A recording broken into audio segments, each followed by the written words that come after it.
Assalamualaikum warahmatullahi wabarakatuh. Kami dari kelompok 4 offering B akan menampilkan hasil kerja kami terkait dengan protista. Kelompok 4 terdiri dari 5 anggota, yaitu Faradila Indah Oktaviasari, Fatia Rizka Putri, Haliza Amarina, Hilwa Salsabila Sahara, dan Ika Briliani. Sesuai dengan poster di samping, saya Hilwa Salsabila akan menjelaskan mengenai definisi, karakteristik, dan klasifikasi dari protista. Saya akan menjelaskan mengenai definisi dan karakteristik. Jadi sebenarnya apa sih protista itu? Protista adalah mikroorganisme eukariota yang bukan hewan, tumbuhan, ataupun jamur. Protista berasal dari bahasa Yunani, yaitu kata protos, yang artinya pertama, dan kata sitos, yang artinya menyusun atau membuat. Jadi secara harfiah, protista, para ahli menduga protista adalah makhluk hidup pertama yang ada di muka bumi. Kemudian kita berlanjut kepada klasifikasi 6 kingdom oleh Carl Woese pada tahun 1977. Di gambar di samping dapat kita lihat bahwa protista berada pada bagian di antara organisme tingkat tinggi dan juga organisme tingkat rendah. Organisme tingkat tinggi terdiri dari Pantae, Animalia, dan Fungi, sementara organisme tingkat rendah terdiri dari Hymenera, yang terdiri dari Archaeobacter dan Eubacter. Pada organisme tingkat tinggi, terdapat ciri khusus yaitu multiseluler dan eukariotik. Sementara pada Monera, terdapat ciri berupa uniseluler dan prokariotik. Kemudian kita berlanjut kepada karakteristik protista. Yang pertama adalah eukariotik. Sebenarnya apa sih eukariotik itu? Eukariotik itu adalah sebutan bagi dinding sel organisme yang mengandung peptidoglikan. Sementara kebalikan dari eukariotik adalah prokariotik, di mana pada dinding selnya tidak terkandung peptidoglikan. Kemudian karakteristik protista selanjutnya adalah uniseluler dan multiseluler. Umumnya, protista terdiri hanya dari satu sel. Namun, terdapat juga beberapa protista yang merupakan multiseluler. Kemudian, karakteristik protista selanjutnya adalah terdapat yang hidup secara soliter atau individu, namun juga terdapat beberapa protista yang hidup secara berkoloni atau berkelompok. Kemudian selanjutnya, protista umumnya adalah motil. Maksud dari motil adalah berpindah-pindah atau bergerak secara bebas. Hal ini dikarenakan protista kebanyakan memiliki alat gerak tertentu seperti flagella, cilia, ataupun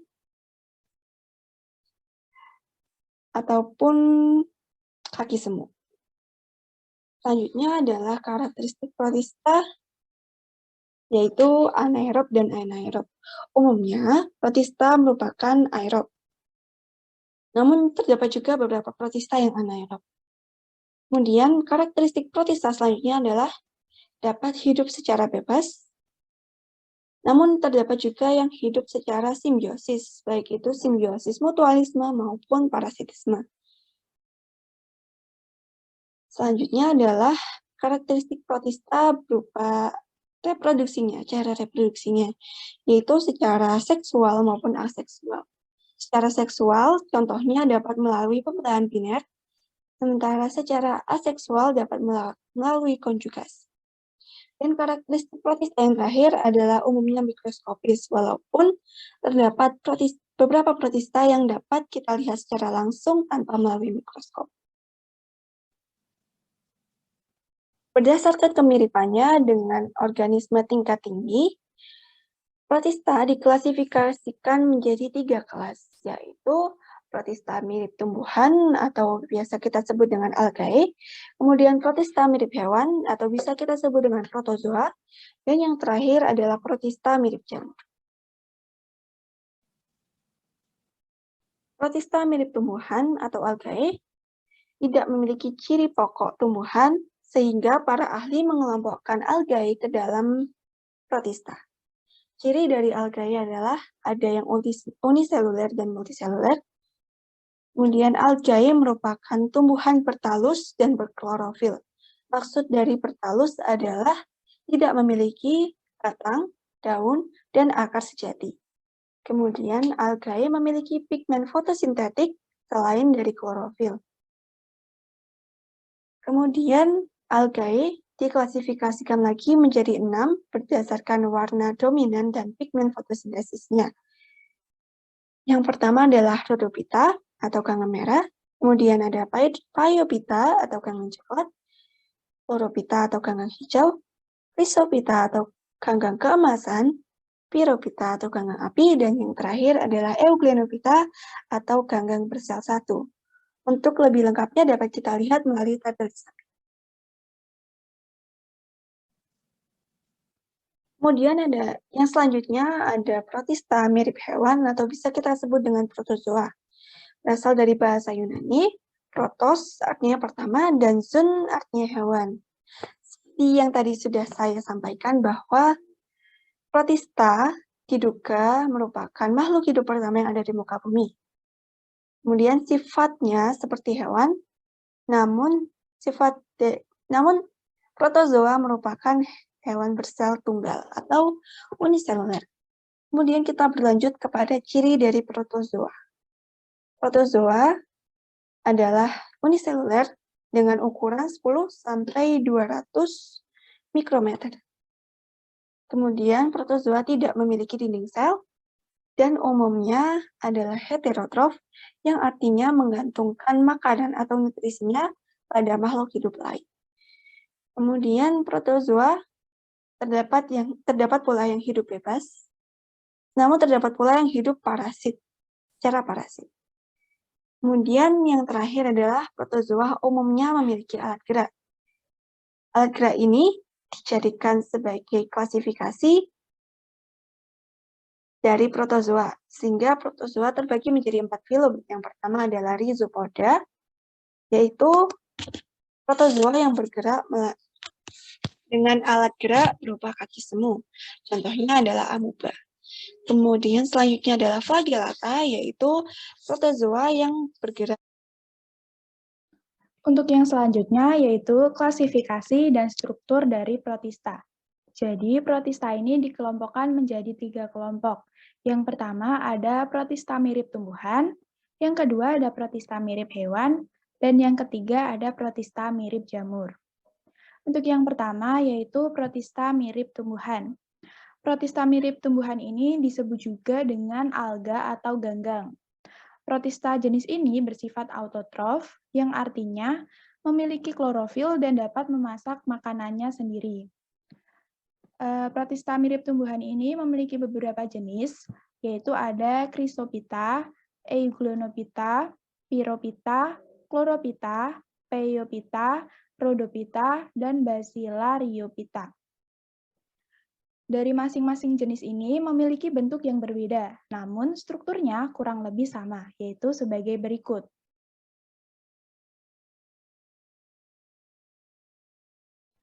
Nah, di sini saya mengambil struktur dari Euglenophyta.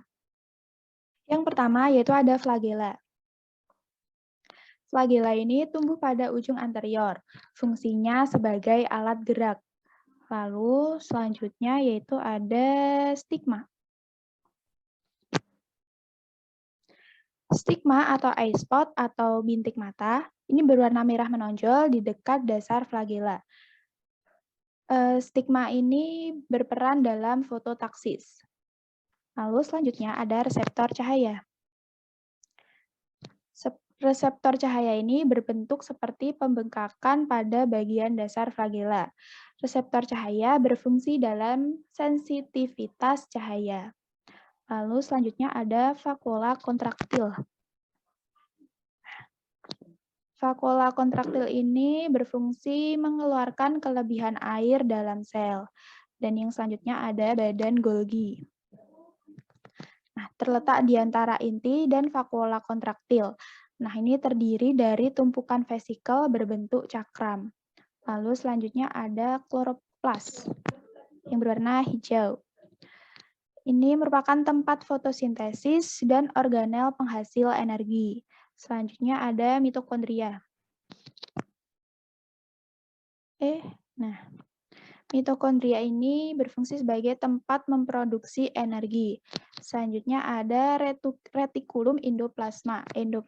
Nah, ini merupakan membran yang berhubungan langsung dengan selubung nukleus. Selanjutnya ada nukleus. Nukleus ini untuk membentuk kromosom, dan kemudian ada nukleolus di tengah nukleus. Nah, itu mentranskrip dan merakit RNA ribosom. Lalu yang kedua yaitu ada protista mirip hewan atau disebut juga dengan protozoa. Ini memiliki sifat sama dengan sifat yang dimiliki hewan, yaitu dapat bergerak dan heterotrof atau memakan organisme lain sebagai sumber nutrisi. Jenis dari protozoa antara lain yaitu Rhizopoda, Ciliata, Flagellata, dan Sporozoa. Memiliki bentuk yang berbeda, namun strukturnya juga kurang lebih sama, sebagai berikut. Nah, di sini saya mengambil contoh yaitu struktur dari Ciliata. Yang pertama ada cilia. Nah, ini merupakan alat gerak yang berbentuk rambut.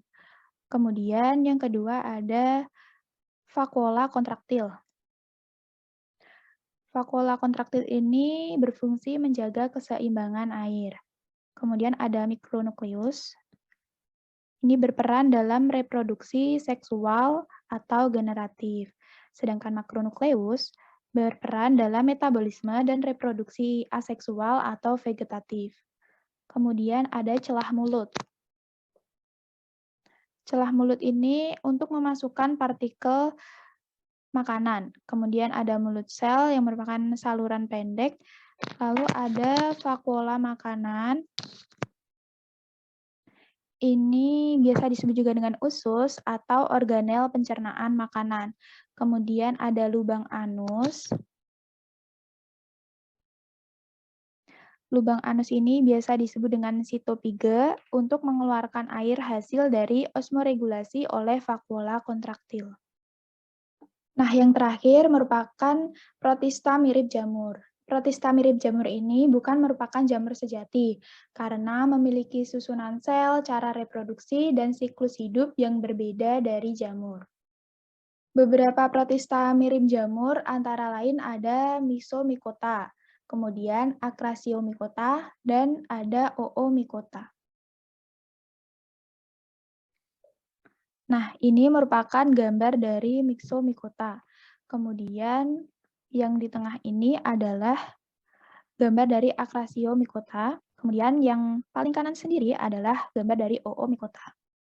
Nah, untuk struktur dari protista mirip jamur adalah sebagai berikut, yaitu memiliki sel berflagela pada waktu tertentu dalam siklus hidupnya. Lalu untuk jamur air memiliki dinding sel tersusun dari zat selulosa. Kemudian terdapat spora diploid. Untuk jamur air menghasilkan zoospora. Kemudian struktur molekul jamur air lebih menyerupai ganggang.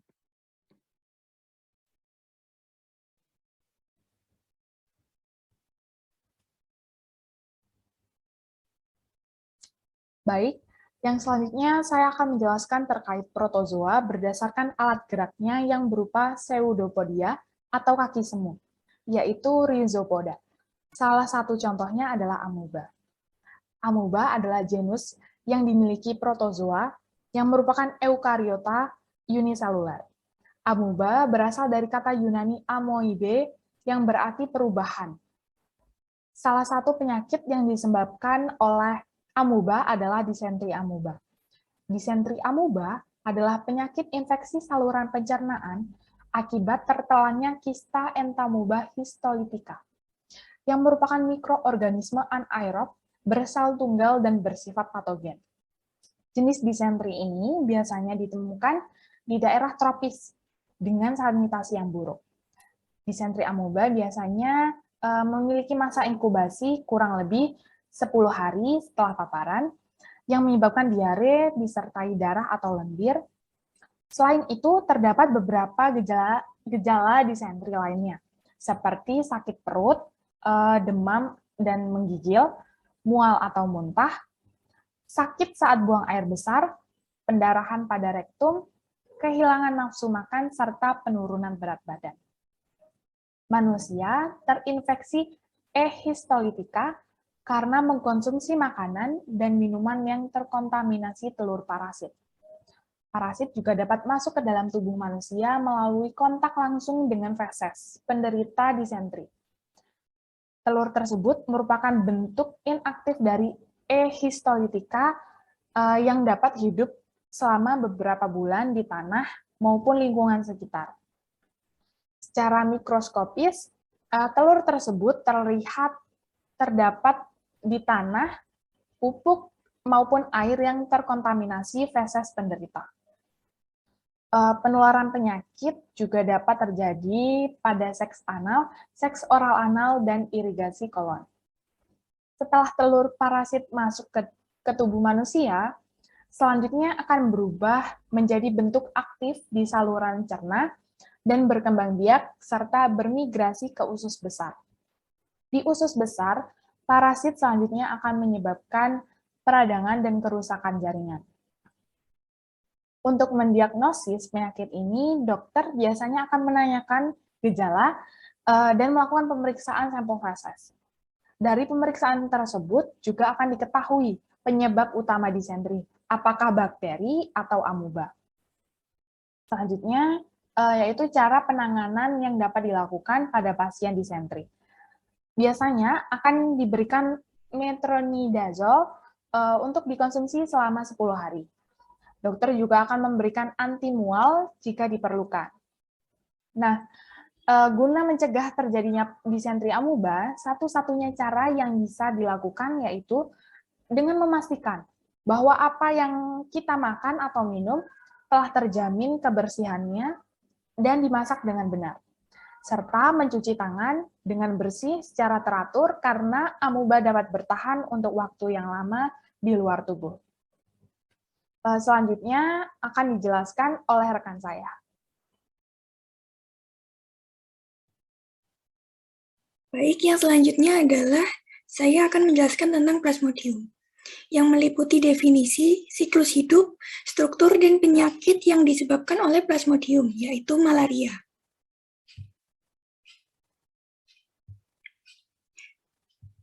Pertama-tama adalah definisi. Plasmodium merupakan genus protozoa parasit yang menyebabkan penyakit malaria. Plasmodium memiliki siklus hidup yang kompleks. Siklus hidup Plasmodium terdiri dari siklus porogoni atau siklus seksual yang terjadi pada nyamuk dan siklus skizogani atau siklus aseksual yang terdapat pada manusia. Lalu yang selanjutnya adalah siklus hidup. Pada siklus porogoni, dimulai ketika nyamuk menghisap darah manusia yang terinfeksi malaria yang mengandung Plasmodium pada stadium gametosit. Setelah itu, gametosit akan membelah menjadi mikrogametosit atau jantan dan makrogametosit atau betina. Keduanya lalu mengadakan fertilisasi dan menghasilkan ookinet. Ookinet lalu masuk ke lambung nyamuk untuk membentuk ookista. Ookista ini akan membentuk ribuan sporozoid yang nantinya akan pecah dan sporozoid keluar dari ookista. Sporozoid ini akan menyebar ke seluruh tubuh nyamuk, salah satunya di kelenjar ludah nyamuk. Dengan ini, siklus porogoni telah selesai. Lalu yang kemudian adalah siklus skizogoni. Siklus skizogoni terdiri dari dua siklus, yaitu siklus eksoeritrositik dan siklus eritrositik. Yaitu dimulai ketika nyamuk menggigit manusia sehat, dan sporozoid akan masuk ke dalam tubuh manusia melewati luka tusuk nyamuk. Sporozoid akan mengikuti aliran darah menuju ke hati sehingga menginfeksi sel hati dan akan matang menjadi skizon. Siklus ini disebut siklus eksoeritrositik. Pada Plasmodium falciparum dan Plasmodium malariae hanya mempunyai satu siklus eksoeritrositik. Sedangkan pada Plasmodium vivax dan Plasmodium ovale mempunyai bentuk hipnozoid atau fase dorman, sehingga siklus eksoeritrositik dapat berulang. Selanjutnya, skizon akan pecah mengeluarkan merozoid yang akan masuk ke aliran darah, sehingga menginfeksi eritrosit dan dimulailah siklus eritrositik. Merozoid tersebut akan berubah morfologi menjadi tropozoid belum matang, lalu matang, dan membentuk skizon lagi, dan pecah menjadi merozoid lagi. Di antara bentuk tropozoid tersebut ada yang menjadi gametosit, dan gametosit inilah yang nantinya akan dihisap lagi oleh nyamuk. Baik, yang selanjutnya adalah struktur. Struktur dari Plasmodium terdiri dari polarings, lalu ada mikrotubule, lalu apikoplas, lalu terdapat mitokondrion, nukleus, endoplasmic reticulum, Golgi apparatus, mikroneme, dan rhabdris.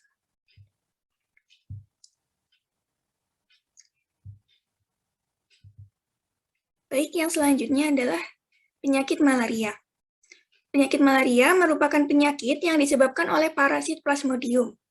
Penyakit ini ditularkan melalui gigitan nyamuk Anopheles betina yang terinfeksi parasit tersebut.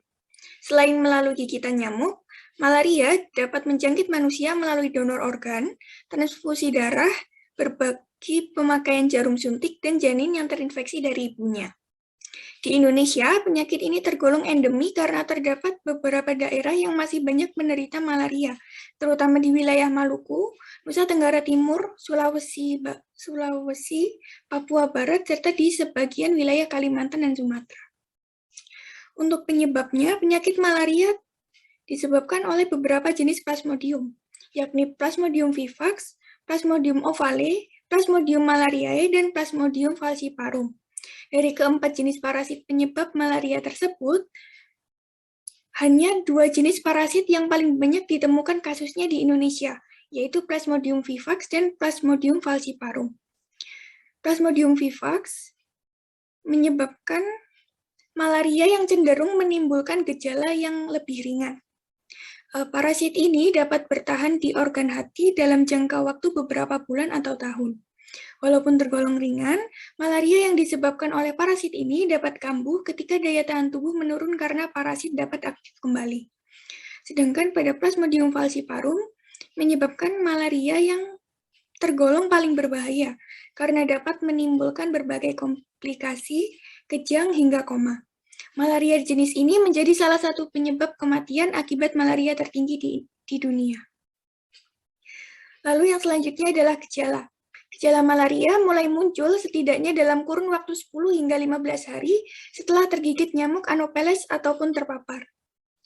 Beberapa gejala malaria seperti demam, menggigil, sakit kepala, berkeringat banyak, lemas, gejala anemia atau kurang darah, dan mual atau muntah. Lalu untuk diagnosanya, penanganan dimulai dengan diagnosa melalui pemeriksaan fisik dan tes diagnostik cepat atau RDT. Nah, RDT ini dilakukan untuk mendeteksi keberadaan dan jenis parasit yang ada di dalam tubuh sehingga menyebabkan malaria. Hasil dari RDT ini juga sangat penting untuk menentukan jenis pengobatan anti malaria yang akan diberikan kepada penderita. Selain RDT, terdapat pula pemeriksaan penunjang, yaitu pemeriksaan darah. Pemeriksaan ini terdiri dari 2 jenis pemeriksaan, tetes tipis hapusan darah, dan pemeriksaan tetes tebal hapusan darah. Pemeriksaan tetes tebal hapusan darah digunakan untuk mendeteksi Plasmodium, sedangkan pemeriksaan tetes tipis digunakan untuk menentukan spesies penyebab serta kepadatan parasit. Lalu untuk pengobatan malaria dilakukan sesuai dengan jenis malaria, tingkat keparahan, gejala, dan kondisi pasien. Untuk pengobatan jenis malaria yang disebabkan oleh Plasmodium vivax yang tergolong ringan, penderita akan diberikan obat rawat jalan berupa SCT atau obat kloroquine. Selain itu, untuk mencegah kambuhnya malaria jenis ini ditambahkan juga obat primaquine. Sedangkan untuk jenis malaria yang disebabkan oleh Plasmodium falciparum dengan derajat gejala berat, maka penderita akan dirawat di ICU atau Intensive Care Unit dan diberikan obat melalui suntikan selama 24 jam pertama. Dan yang terakhir adalah pencegahan. Malaria disebabkan oleh gigitan nyamuk Anopheles.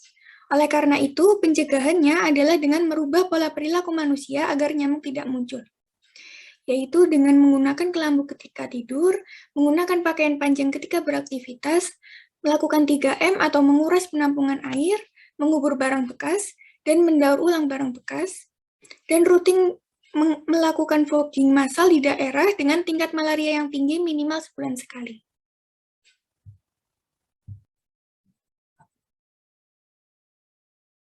Baik, seperti yang dijelaskan pada sebelumnya, kami dari kelompok 4 berkesempatan untuk mempresentasikan tentang Kingdom Protista.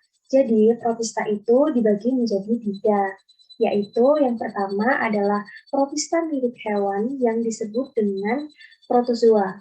Kemudian Protista mirip tumbuhan itu dinamakan alga. Kemudian yang ketiga adalah Protista mirip jamur.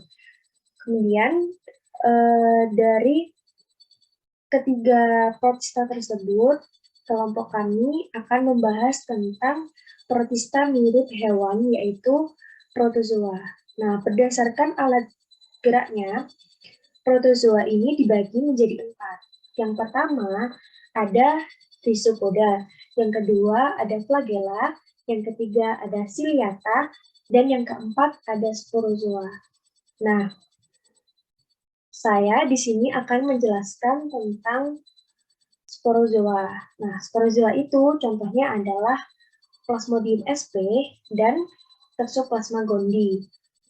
Plasmodium sp sudah dijelaskan pada sebelumnya ya, jadi sekarang saya akan menjelaskan tentang Toxoplasma gondii. Nah, apa sih Toxoplasma gondii itu? Jadi, Toxoplasma gondii ini adalah protozoa parasit intraseluler obligat yang menyebabkan penyakit yang bernama toksoplasmosis. Nah, parasit ini itu sering ditemukan pada kotoran kucing atau daging yang belum matang. Nah, selanjutnya saya akan menjelaskan tentang klasifikasi dari Toxoplasma gondii. Nah, klasifikasinya dari Toxoplasma gondii ini, kingdomnya adalah Protista, subkingdomnya adalah Protozoa, filumnya adalah Aplycomplexa dengan kelas Conoidasida, subkelas Sosidia, ordo Eucosidiorida, famili Sarcosistidae, genus Toxoplasma, dan spesiesnya adalah Toxoplasma gondii. Kemudian yang kedua, saya akan menjelaskan tentang struktur dari Toxoplasma gondii. Strukturnya ada di atas ini ya.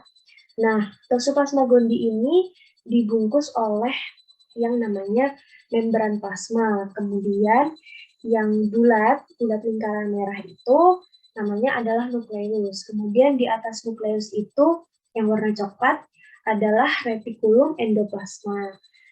Terus ada lingkaran bulat kecil-kecil yang warna biru, itu namanya dense granules. Kemudian yang warna biru di bawah itu adalah mitokondria. Kemudian yang lingkaran biru di atas mitokondria itu adalah apikoplas. Yang warna putih, yang 3 gelembung itu namanya badan Golgi. Kemudian di bawahnya ada rhopteri, kemudian di bawahnya rhopteri ada conoid, sedangkan yang warna hijau itu namanya adalah micronym. Nah, untuk yang selanjutnya ini, gimana sih cara penularan, kenapa manusia itu bisa terkena penyakit yang namanya toxoplasmosis. Nah, kita membahas dari tikus dulu. Nah, jika tikus itu mengonsumsi sesuatu atau makanan ya, makanan tikus yang mengandung parasit Toxoplasma gondii, nah dari situ mulanya, kemudian parasitnya akan terus ya berkembang di dalam organ tubuh tikus. Nah, kemudian bisa juga jika kucing yang memakan tikus yang sudah terpapar oleh parasit itu tadi, kucingnya juga bisa terpapar oleh parasit itu tadi. Nah, kemudian bisa juga jika kucing mengonsumsi atau memakan sesuatu yang membawa atau mengandung parasit Toxoplasma gondii ini, kemudian parasitnya juga akan terus berkembang di dalam tubuh dari organ si kucing ini. Nah, kemudian parasit Toxoplasma gondii ini yang ada di dalam tubuh kucing itu, dia ikut keluar dari tinja yang dikeluarkan oleh kucing. Nah, kemudian gimana sih kok bisa manusia itu terkena penyakit toksoplasmosis? Nah, yang pertama bisa jadi dari anak-anak. Anak-anak itu kan suka main di tanah. Nah, bisa jadi tanah itu tadi dia sudah terpapar oleh tinja yang dikeluarkan oleh kucing yang mengandung parasit dari Toxoplasma gondii ini. Nah, jika anak yang bermain tanah tadi tidak mencuci tangan, nah itu bisa si anak bisa terkena parasit Toxoplasma gondii tersebut. Nah, kemudian bisa juga dari kita yang suka berkebun, bercocok tanam, itu kan kita memegang tanah. Nah, bisa jadi tanah yang kita pegang itu dia terpapar oleh parasit ini. Jadi jika kita selesai berkebun terus kita lupa nggak cuci tangan, itu kita juga bisa terkena penyakit toksoplasmosis. Nah, bisa juga jika sapi atau kambing yang mengonsumsi sesuatu yang itu juga terpapar oleh parasit ini. Nah, dari sapi dan kambing ini yang kita makan itu juga bisa menyebabkan penyakit tersebut. Nah, bisa jadi juga dari kita sendiri yang mengonsumsi makanan daging mentah, karena daging mentah itu yang tidak dicuci dengan bersih itu bisa mengandung parasit ini. Nah, kenapa di situ tertulis bayi? Jadi jika ibu hamil itu terkena atau terpapar dari parasit ini, bisa terkena juga ke janinnya dan bayi yang akan dilahirkannya.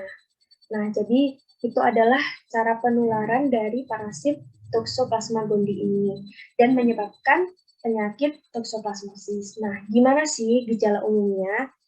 Nah, umumnya toksoplasmosis ini tidak menimbulkan gejala, namun pada beberapa kasus gejala dapat muncul selama beberapa minggu atau beberapa bulan setelah parasit ini menyerang tubuh kita. Nah, beberapa gejala umum yang dialami penderita toksoplasmosis ini sebenarnya itu mirip dengan gejala flu, yaitu yang pertama ada demam, kemudian yang kedua ada nyeri otot, yang ketiga ada kelelahan dan sakit tenggorokan. Nah, kemudian pada ibu hamil, toksoplasmosis ini dapat menyebabkan janin di dalam kandungan itu mengalami gangguan pertumbuhan. Selain itu, tidak menutup kemungkinan juga bisa terjadi keguguran atau kematian janin di dalam kandungan. Nah, sedangkan pada bayi yang baru lahir itu gejala umumnya itu bisa seperti kejang, pembesaran organ hati, penyakit kuning, kemudian ada ruam kulit, dan kepala tampak lebih kecil. Selanjutnya, gejala pada penderita gangguan sistem kekebalan tubuh, yaitu toksoplasmosis yang menyerang otak, menyebabkan gejala berupa sulit bicara, gangguan penglihatan, gangguan pendengaran, pusing, bingung, bahkan kejang-kejang. Kemudian, toksoplasmosis yang menyebar ke seluruh tubuh menimbulkan gejala berupa ruam kulit, demam, menggigil, lemas, dan sesak napas. Nah, gimana sih pencegahan supaya kita tidak terkena penyakit dari toksoplasmosis ini?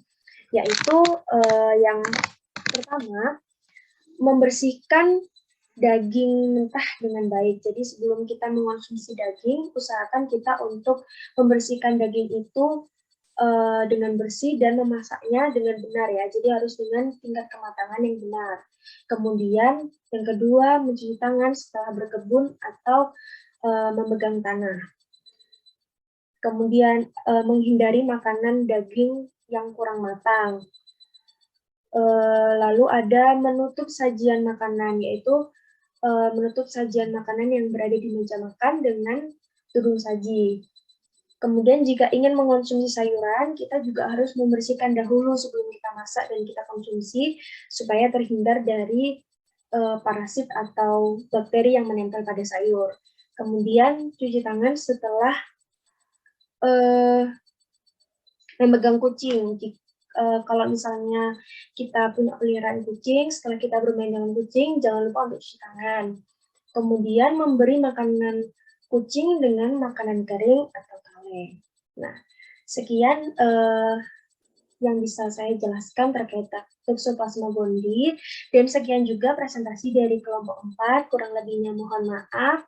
Kami ucapkan terima kasih kepada teman-teman yang sudah menonton presentasi dan menyimak presentasi kami dari awal sampai akhir. Kami ucapkan terima kasih. Wassalamualaikum warahmatullahi wabarakatuh.